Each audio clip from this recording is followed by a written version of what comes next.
This is not like buying a car. This is buying a business, and it requires you to hustle, and it requires you to put in the work and to understand it. So I think my advice is to treat it with the respect it deserves, and to also, know you're going to make some sacrifices on the path to an amazing, different place.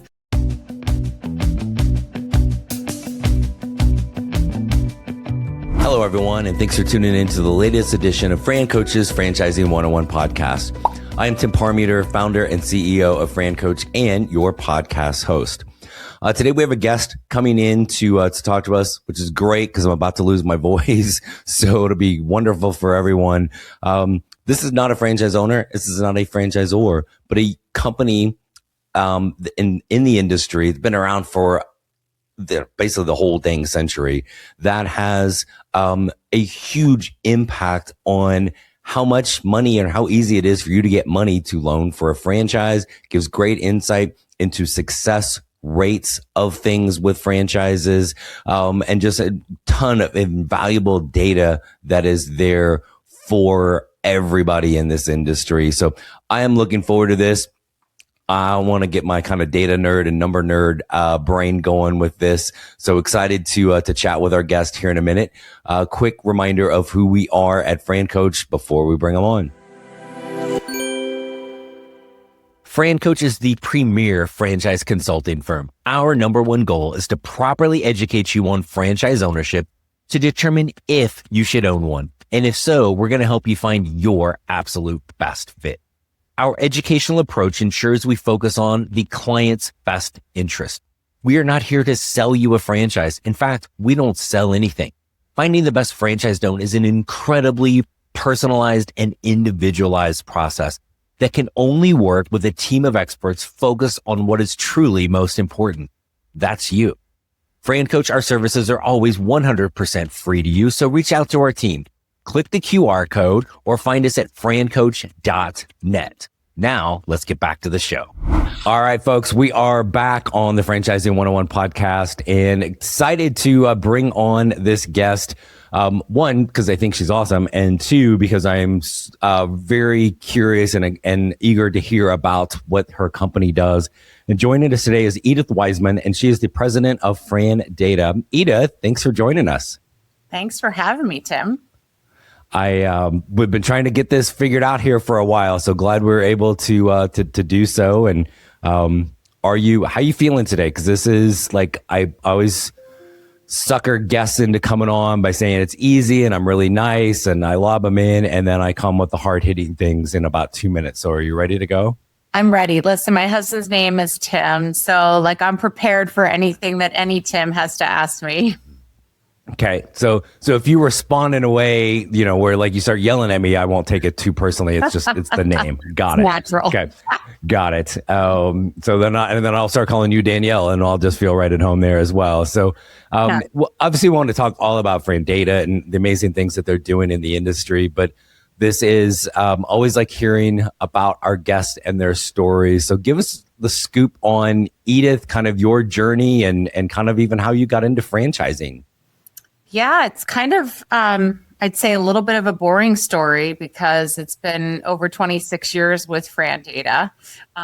So I think I've looked at every franchise that ever existed over that time frame. But I just stumbled into it, moved to DC after college and was looking for a job, wanted to go into the foreign service. I'd studied abroad and spoke a second language. And then I found out that it was a very long journey and I needed to pay rent. And I had to get a job. And the best offer I got was from this company I'd never heard of, about a business that I had never understood, but they were looking for a research assistant or a researcher. And I was like, what do you know after you graduate college? You know how to research. So I was like, fantastic. And that's where it all began. And I eventually moved into the sales role, where the head of sales at the time told me afterwards that he thought he was going to fire me because he didn't think I would actually be successful. So we still stay in touch. So I love that. And 26 years later, you're still at the same place, and elevated yourself because you're awesome, of course. And what language did you speak, and do you still speak it? So German, and it depends on who you ask. If you ask someone who doesn't speak German or only speaks German to me like for 10 minutes, they'd be like, yes, she speaks German. The longer I speak, the less. It's just been so long. But I'm trying desperately to bring it back. You know, my husband and I speak like Danglish, you know, little Deutsch English. Nice. Okay. Well, so when we have our international FranCoach conference in Germany, then we will definitely bring you along so you can be our translator with everything. Jawohl. See. And when we go to Mexico, I will get you cervezas and margaritas and point you to the bathroom. It'll be kind of the extent of 5 years of learning that back in the day. So you are unique, well, probably in a lot of ways, but the fact that you've been at the same place for such a long time, like that hardly ever happens anymore, which means probably one of two things. You're awesome and talented, and it's a great place to work, which again is also, I think, rare in this situation. But tell us a little bit, what does FRANdata do? You know, I think for so many years, we had trouble articulating what we do because we're a market research company. But fundamentally, like, what does that conjure up in your head? Not a lot, right? It's such a nebulous description. So what I realized is more effective is describing us as we have a FBI-like file on every franchisor and every franchisee franchising in the United States. And from that, we're able to do and understand a lot of things. Like, we're able to understand where the trends are, what's happening, what are the challenges.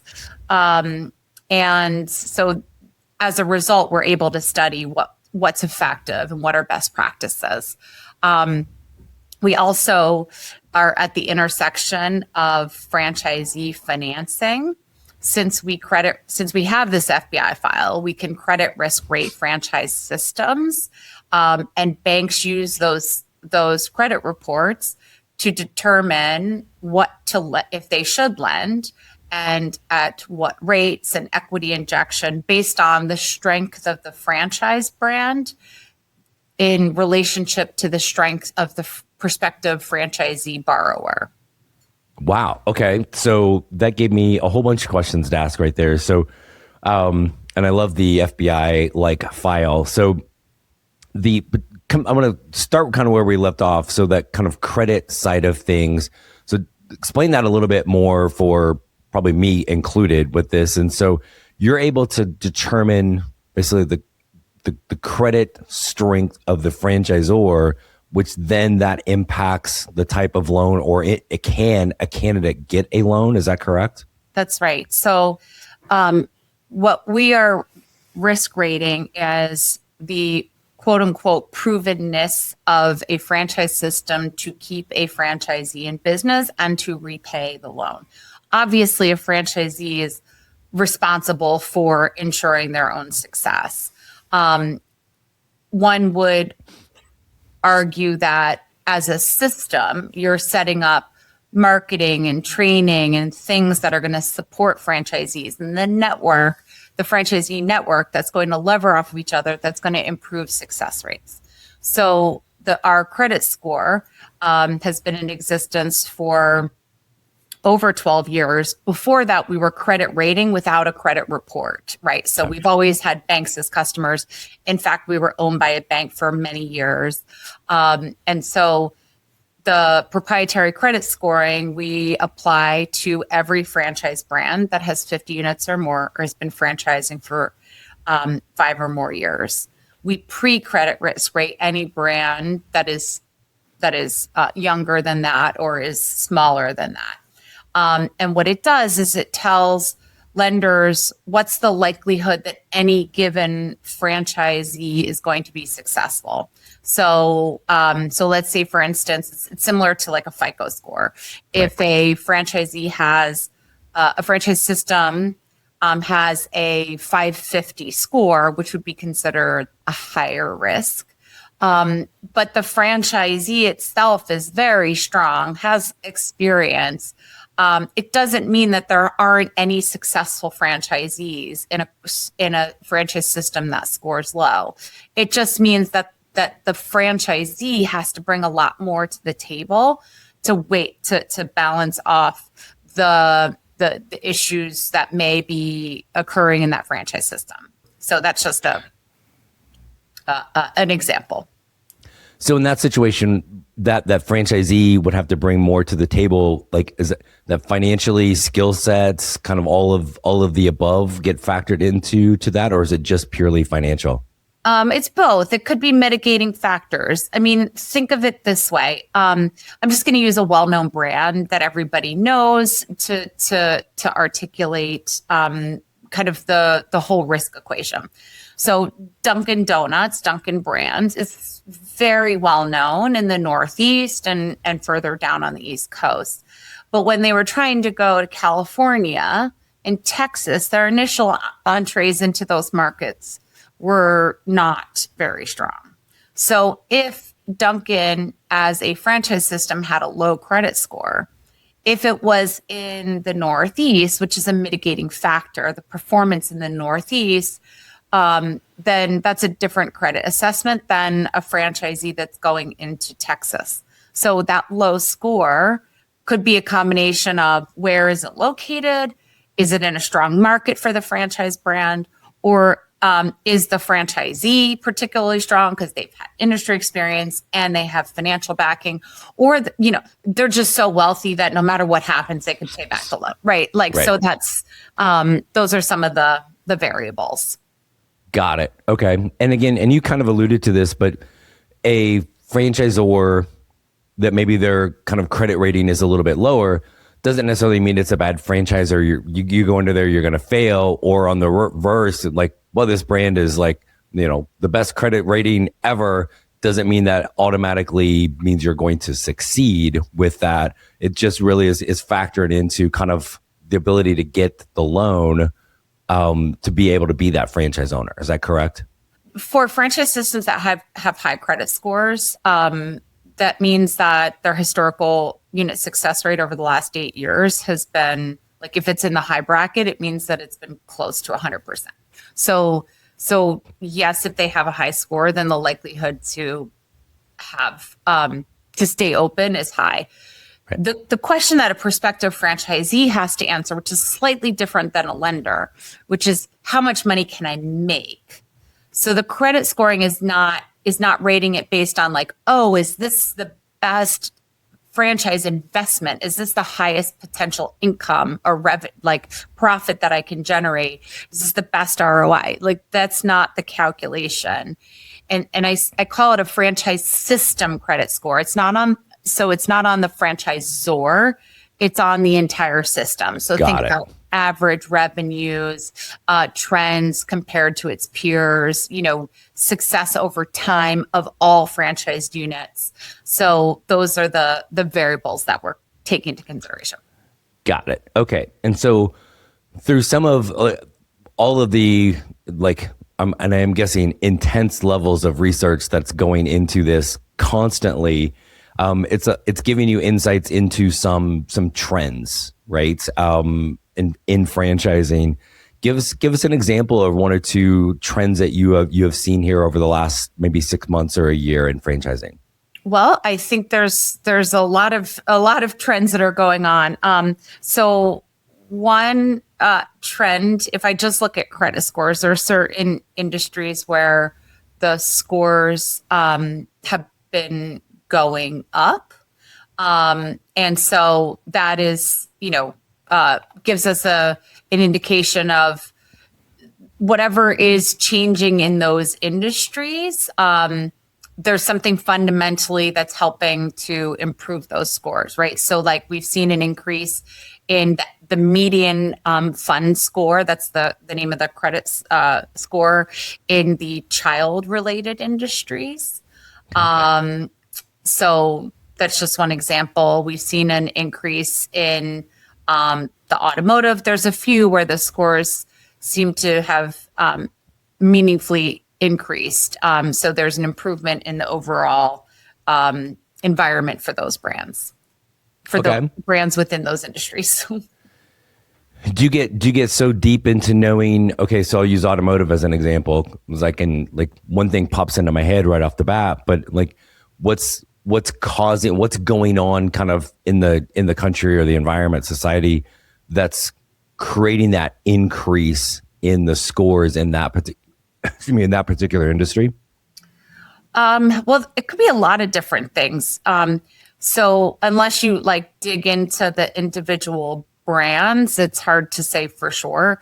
But, one of the challenges when you think about automotive, the startup costs because of the inflationary environment and tariffs on goods. So build out costs have gone up. So I think many of these brands have kind of changed strategy in terms of how they're doing franchise development, leaning more into conversions. So then, the debt load up front from starting up, a ground up construction isn't as heavy on the unit economics of the business.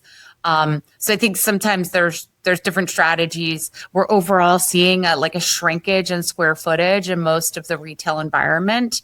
Again, to lower those costs, taking second generation locations.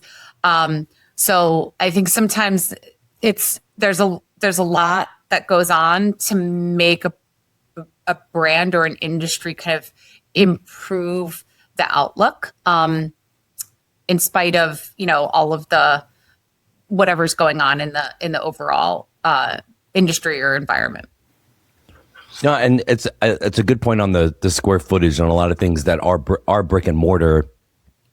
They have slowly kind of lessened that footprint, I think, in part because really this is I think you can drive it back to COVID. We all got lazy. And when we couldn't go any places, then we realized, oh my gosh, people bring something to me. I mean, literally the bag of Ricola that I'm going through right now all today was DoorDashed to me by my wife today because she was tired of hearing me cough and hack. And then it also included some chocolate. So that was awesome too. But we've gotten lazy with that. So maybe you don't need as much space in some of those places. And then I wonder, from an automotive standpoint, is it, I keep seeing the automotive brands love sharing this, but it's the average age of the vehicle on the road keeps getting older. So as a society, are we keeping our cars a little bit longer? Therefore that increases the need for the repair versus we're swapping them out every 18 months, then a little bit less of that. So, do you see any big difference from something that is true brick and mortar to all of the brands that don't require that kind of retail space? Do you ever see anything just along those lines, or does that matter at all? So I'd break it up a little bit differently. Startup costs definitely translate different success rates overall. So the lower the startup cost, the higher the failure rate. The higher the startup cost, the lower the failure rate, as a general rule. Okay. So, but stop right there, because it's probably different than what people would think, right? Mm-hmm. So the lower the startup cost, the higher the failure rate. The higher the startup cost, the lower the failure rate. Why do you think that is? I think there's a lot of reasons for that. Number one, easy in, easy out.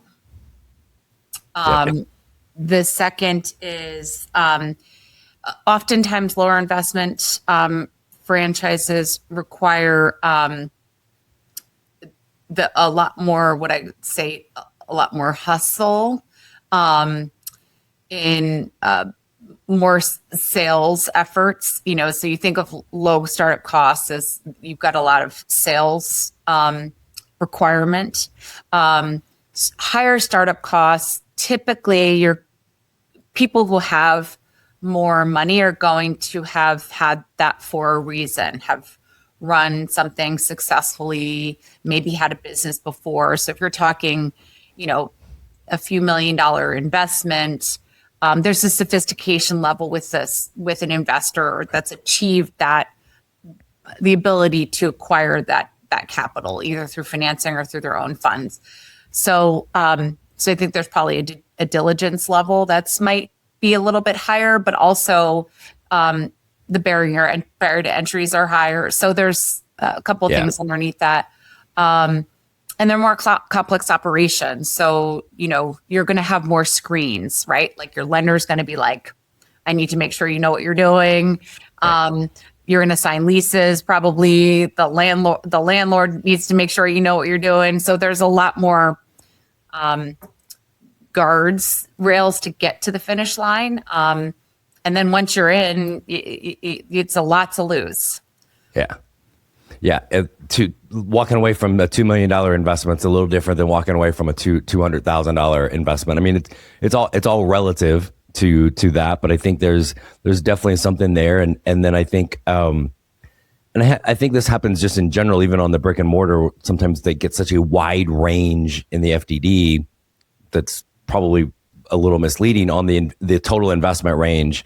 And I think it's easier on the non-retail for people to kind of gravitate towards the lower range, and that's still really dangerous to do. And then they're coming in under capitalized, but it wasn't that much money. And if something goes really haywire, it's just easier to walk with that for sure. Yeah. I would say any number in the FDD, someone can't take with as reality, because if you look at what's required to put in is 3 months of working capital. Yeah. You're going to need way more than 3 months of working capital when you're starting up a business. So you need to plus that by, an additional 6 months to 9 months of working capital to make sure that you're well prepared. Right. And in general, that's just why the success rate for franchise owners is so much higher than somebody just starting it from scratch, because there is that proven system and all of those things, but they are typically doing the best they can to make sure you're not coming in on a shoestring budget from this, because let's be honest, it looks bad for the franchisor if their franchisees don't make it as well, right? What if your 9-to-5 job didn't last forever? What if there was a better way to create professional success your way without fear of layoffs or downsizing? What if I told you that it's all possible through franchise ownership?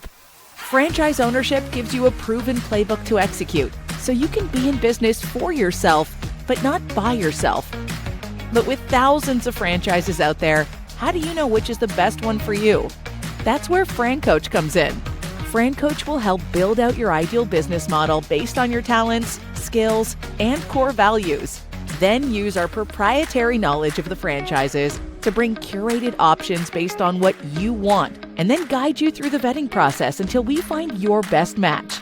Individualized, personalized, and 100% free to you. Ready to control your future? Scan the QR code or visit francoach.net and let FranCoach help create your better tomorrow. You mentioned some of the things with the brick and mortar and the retail thing, your information and how it helps the banks do commercial real estates and kind of landlords and things like that. Do they tap into all the information you have as well?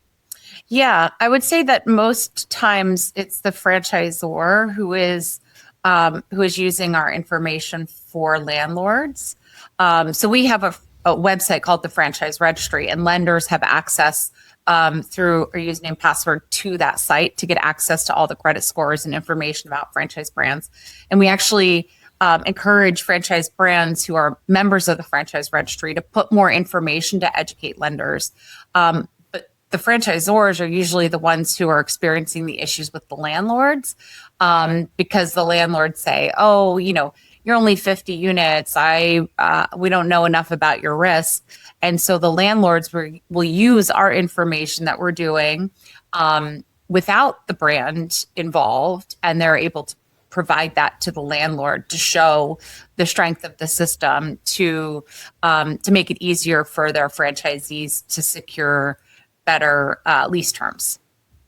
Yeah, I don't know that gets talked about enough. There's people get the focus on what are the financial requirements to be an owner of a brand, but if there is any sort of space that needs to be leased, that's a whole nother thing that is outside hopefully the franchisor and the brand can help with that, but like, oh, I'm a franchise owner of this, and hoping that means something to the landlord, and maybe not, right? They don't necessarily have to. They don't have to lease you. They get to kind of pick and choose with that. So all the more information that the franchisor can have there, then obviously in turn helps the franchisees, right? You got it. Okay. So have you seen, I'm sure over time you've seen, you don't have to like name names on this, but maybe there's been a brand that is, their score is lower, and then you look a few years later and now all of a sudden that has really started to trend upwards. Sure, you see that all the time. Is there like a thing or two that you've seen that brand has been able to do to kind of like turn things around and get the score going up? Yes. So I'm thinking about a few brands in my mind right now. And the learnings that I would say is that the franchisor really digs deep as to like what is causing either the failures or the reasons why owners don't want to stay in the system. They're analyzing what happened, and really trying to fix that and having a maniacal focus on fixing that. So sometimes it's just as simple as, like we just discussed, having enough liquidity. Right. We're always measuring what's the net worth and liquidity requirements measured against the startup costs. And one brand that I'm thinking of who has won our top fund score award, back in the financial crisis, they had a poor SBA failure rate, had a poor credit scoring, and they shared with us like they were just picking the wrong franchisees who were undercapitalized. And so, business has ups and downs, right? So right. You can be in a great business environment and you have to have franchisees who are prepared for those ups and downs. And so they changed their requirement on who they were letting into the system. And that was absolutely a turning point. Obviously, we're doing so much more. It's a food concept. So they were, working on their expanding their menu, looking at the profit margins on the menu. So there was a lot more pricing strategy, so there's a lot of layers to that, but that was one of the crucial pieces. Well, in some, I guess if a brand is being at all smart and has some level of awareness, they can really use this data to be able to either like, hey, turn things around or continue to keep the brand strong by paying. Again, numbers usually don't lie. So if you're paying attention to that, and then you can like, it's not always, well, it's always, it's not us, it's always the franchise owners.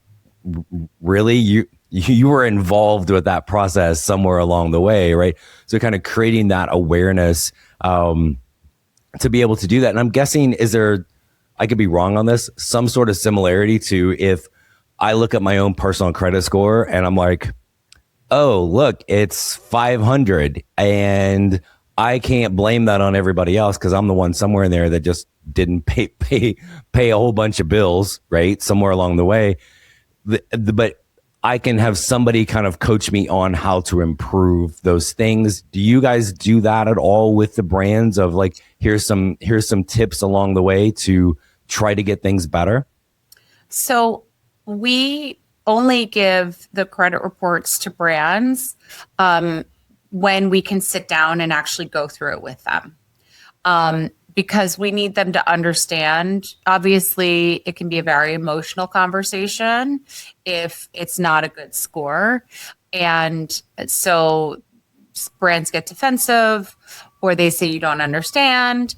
And so, we we want to have that conversation and say, what's the difference between perception and reality? All of the data that we're using to credit score is publicly available data that we've aggregated from lots of different sources, and we do it the same way for every brand. And so sometimes there's no information. And if there's no information, it is a credit risk. So it's a 0. Right. Or if their franchisor audited financials don't give us visibility into the cost structure, or we can't evaluate what the recurring revenue is, right? So there are certain things that it may be a reporting issue. And so, yes, we'll counsel on that. But if it's you have a 50% failure rate, well, that's just a matter of like, is it something that happened 8 years ago? And so it's going to fall off next year and everything's been improving? Or is this it's been steadily declining every year? So depending upon what is behind those numbers, we're talking about why. Sometimes there are industries that are having headwinds. And, during the financial crisis, the whole real estate industry had headwinds. Yeah. And I think you hit the phrase that is one of the first things out of people's mouth, whether you're talking about personal or professional, when you're defensive and you're wrong is, but Edith, you just don't understand. Like, yeah, yes, you do. I'm wrong. I think in general, anytime that phrase comes out of our mouth, we should just shut up because we're wrong. And we're not happy that we got called out on it, and maybe pay attention. So what I say, what I say, Tom Cruise said, show me the money. I say, show me the data. Right. Because it's just not gonna, it's not gonna lie. And I like the fact that you're talking about we've all, personally and professionally, we've all made mistakes somewhere along the line, right? And then, so how's our trend line going, right? Is it going up? Am I aware, like, oh yes, look, we made these mistakes because of X, Y, and Z, and maybe it was like financial crisis, or hey, COVID really hurt us.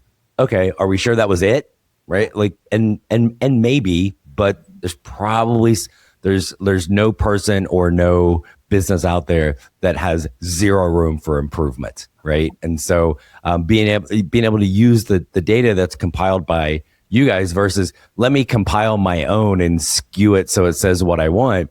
You're not here trying to tell a story. You're trying to give the facts with everything. Yeah, and business is evolutionary, right? So we're in a dynamic market, and so every business needs to constantly be evolving in some form or fashion to stay relevant with their consumers. And so sometimes there are definitely franchise brands who may have lost their way in terms of evolving. And then you have a new leadership and management team that comes in. And, listen, Chili's is like a phenomenal story. It's a franchise. Everybody has said sit down, casual dining, that the traffic trends has been going down year over year. Okay. And then all of a sudden we have a brand that comes out of nowhere that is shocking the pants off of everyone. That is absolutely management and leadership and having every single, running on all cylinders, so to speak. Yeah. No, I love it. And now I'm hungry for some Chili's. So thank you. So how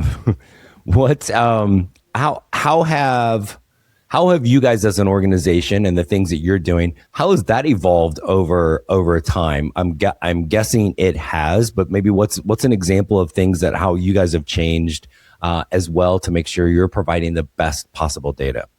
So there's a couple of things that we've focused on. Franchisees, we observed, I can't even say how many years, maybe 8 to 10 years ago, are becoming what I'd say more complicated. And so we realized we needed to spend more time understanding franchisees. Franchisees, it used to be simple, right? It's I buy a franchise unit and I run the business. Sometimes it's part-time, sometimes it's full-time. Well, with this evolution of mega franchisees, multi-unit, multi-brand, multi-sector, but now you're seeing multi-unit, multi-sector in not so mega franchisees, right? So, Tim, I went to my first broker conference this year, and I'm talking to franchise brokers who are franchisees of multiple brands. Yeah. And you have people who work for franchise sales organizations that own franchise units in multiple brands. And you have people who are, neighbors, friends, and family, who are, second generation. I have this beautiful slide that I used it in a presentation where you've got the father who's an oil dealer, the son who also works for that company, but he's an Orange Theory area rep and a franchisee, and his mother owns a smoothie franchise. These webs are just immensely fascinating and not understood. And so we've spent a ton of time really digging into who are these franchisees, what are these hierarchies of entities, how do they all group together, and look at what they're buying. There was a saying back in the day, like food service operators only bought food. Well, now they're buying service. Yeah. And they're getting into retail, and they're like, so it's changing, and it's changing fast. Yeah, and to me, it's super cool. Once people, for the most part, once people get into this industry, like they never leave. You're the anomaly that never left the place, but there's like people, they start kind of moving around. They're over here, or they may own something. And as franchise owners, I'm sure you've the same thing. Some of the happiest franchise owners I've ever run across are pretty average single unit operators, where they're hitting their goals and all the things that they want. But oh my gosh, you can turn this into multi-unit, multi-brand, and it's clearly can be whatever you want, and you can just keep building it. And you can't do that, certainly with the built-in support and the blueprint for success. You can't do that anywhere else than you can in this industry. So it's so cool and interesting that you guys are seeing a lot of the same thing with just how people keep growing and keep expanding once they are into this crazy world of franchising. So Tim, what you said just made me laugh. So there's a guy who I know who owns a bunch of fitness locations, and he was a franchisee of a massage concept. Then he lost a lot of money on a nail concept, and now he's looking to buy into a food concept. So even though massive $1 million loss in a nail concept, still going back to the well because he's had success, and so he knows where what can be done. So you were absolutely right.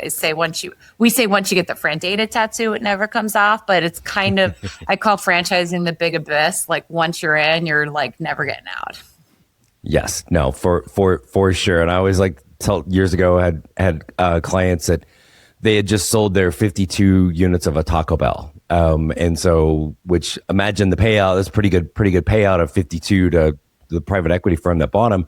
But their whole journey started with a carpet cleaning franchise, like right out of college. And it was it was just us, right? And they're out there doing everything and kept building and expanding. And then they got something else. And then they get the first Taco Bell, and the story ends with them selling 52 of those bad boys, right? And so, and from carpet cleaning to that, then and everywhere in between, there's just so much opportunity and so much data that you guys are able to provide basically everybody in the industry for this. I want to throw one last thing at you, and I greatly appreciate your time in joining us. But basically the entire century you've been in franchising. And you started when you were 7, which was super cool. So great job on that. And then so somebody out there listening, thinking about hey, is franchising the path for me? What might be a piece of advice you would give folks that are kind of trying to contemplate if they should go down this route? I have been privy to helping friends of my husband's who we worked with, and also a family member evaluate a franchise. And the thing that I've observed I obviously don't talk to a lot of prospective franchisees, but the thing that I observed in both instances is that there was so much excitement around the opportunity. And I just needed them to stop and make sure they talk to a franchise attorney. And not necessarily because you want to like change anything, like you should anticipate that you have a franchise attorney look at it and you're going to be able to change what the franchise arrangement is. But I think you need to fully understand what you are doing. This is not like buying a car. This is buying a business. And it requires you to hustle. And it requires you to put in the work and to understand it. So I think my advice is to treat it with the respect it deserves. And to also, know you're going to make some sacrifices on the path to an amazing, a different place. So it is an incredible opportunity. I've seen so many people be very successful in franchising, and I've seen failures. So my advice is just make sure you're going into it with the right expectations. It is not a cash machine. It is a business. And Wait, you lost me. Wait, you're saying if I want to be a franchise owner, I actually have to work? Oh, geez, you just ruined the whole thing. But no, there are times out there people think like, oh, the franchise is going to do that for me. If the franchise was going to do all of that for you, they don't need you, right? You've got to be able to get out there and whatever it is, put in the effort and again, just respect the opportunity. So I love it. So Edith, thank you so much for coming on and joining us today. It's been fantastic chatting with you. And again, I know you're super busy, so thank you so much for coming on. And I didn't yell at you this whole, time. You want to try and slip it in really fast? Hey, could you please do the dishes tonight? Yes, I got it. Well, cool. Edith, thanks so much for joining us. My pleasure. Thank you. Hey, thanks again for tuning into the Franchising 101 podcast brought to you by FranCoach. I hope these episodes continue to educate you on the amazing possibilities that can be achieved through franchise ownership. In between podcast episodes, if you still want to learn more about franchising and the ways in which FranCoach can help, there are a few places for you to check out. First, tune in to the Franchising 360 show. It is the only nationally syndicated television show about franchising hosted by me and Danielle Wright. Our TV show airs every Friday, 8 Eastern, 5 Pacific on Biz TV. Next, check out the FranCoach YouTube channel, which is FranCoach for you. You can find tons of franchise-specific content there. Plus, you can catch past episodes of the Franchising 360 show. If you like to read, we encourage you to check out our book, Becoming a Franchise Owner. You'll never guess what it's about. And finally, when you're ready to take that first personalized step and explore the franchise industry further, please reach out to our amazing team at FranCoach. You can click the QR code or find us at francoach.net. There is never any fee for our service, so let us help you create your better tomorrow.